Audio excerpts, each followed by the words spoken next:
What if everything you thought you knew about men was wrong? Hello, and welcome to the Revolutionary Marriage Podcast. I'm Dr. Debi, and today I want to share with you one of the most surprising truths I've ever discovered about men. A truth I didn't understand for the first few decades of my life. When I was a teenager and well into young adulthood, I honestly didn't believe men had feelings. They didn't show emotions. They didn't talk about emotions. They seemed impervious.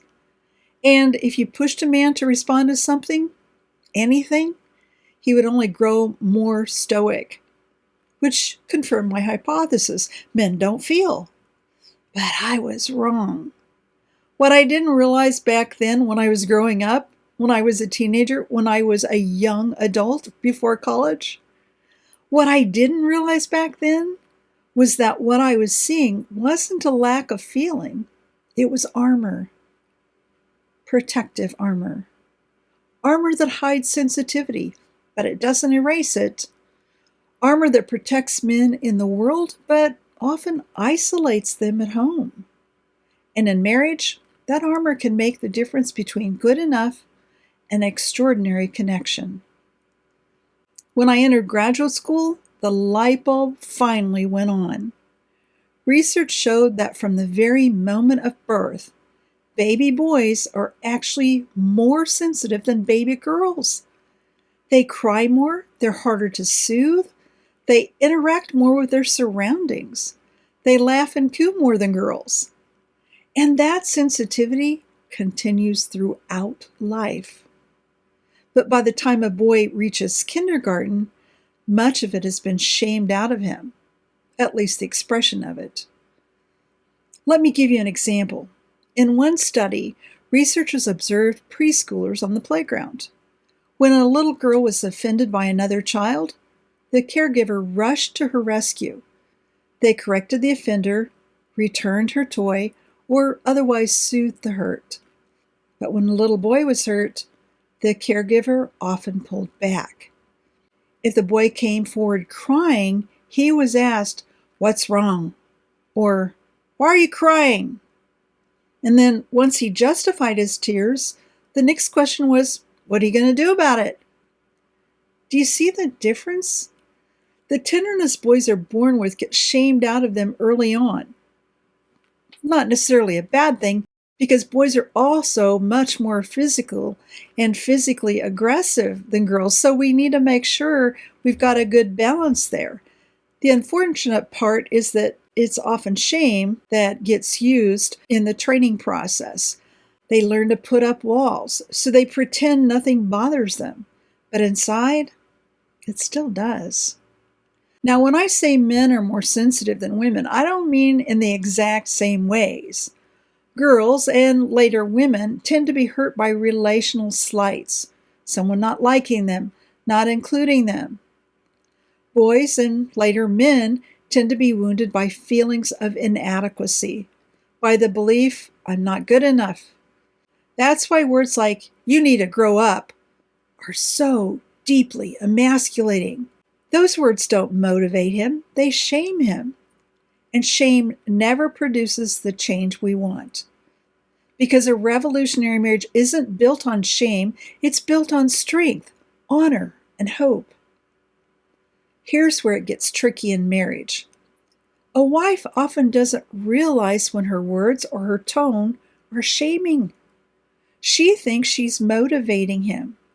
In reality, she's pressing on his deepest wound. I've even seen women in the middle of a counseling session push their husband's buttons on purpose, right while asking me for help. It's heartbreaking, because those words don't toughen a man, they crush him. And when a man is crushed, his strength is hidden, and the synergy between husband and wife is lost. One of the rare times men openly express vulnerability is when they're sick or hurt. Whether it's the flu, a back injury, or just exhaustion, men often crave the kind of attention they once received from their mothers.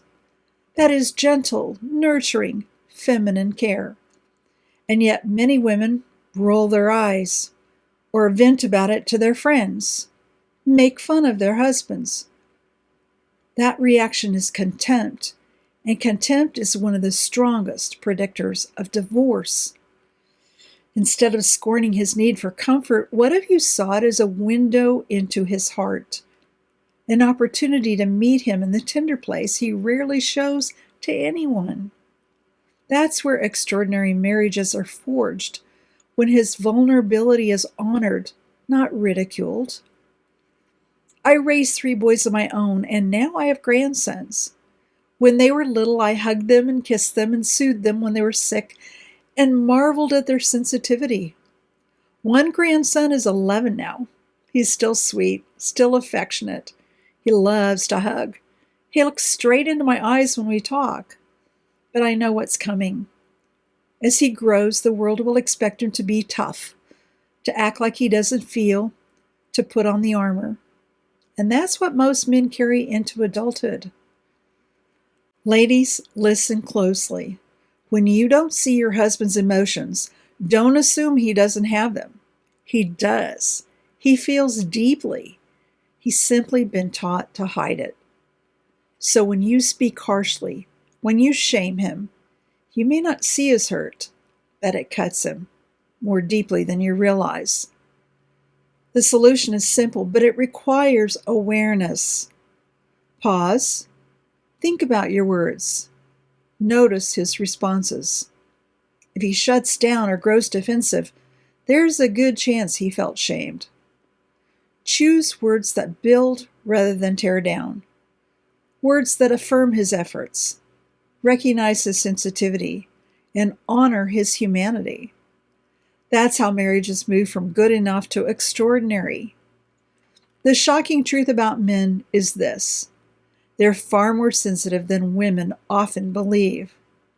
Not fragile, not weak, but deeply sensitive in their own way. And when women learn to honor that sensitivity instead of shaming it, marriages thrive. And if you long for a marriage where both of you feel fully seen, fully valued, and deeply connected, this truth about men's hidden feelings is a powerful place to begin. Thank you for joining me on the Revolutionary Marriage Podcast. If this resonates with you, leave a comment below. And if you're ready to take your marriage from good enough to extraordinary, visit revolutionarymarriagecoaching.com. Because men don't need to be fixed, they need to be understood. And when that happens, both husband and wife win. That's the Revolutionary Marriage Promise: strength, beauty, synergy, life.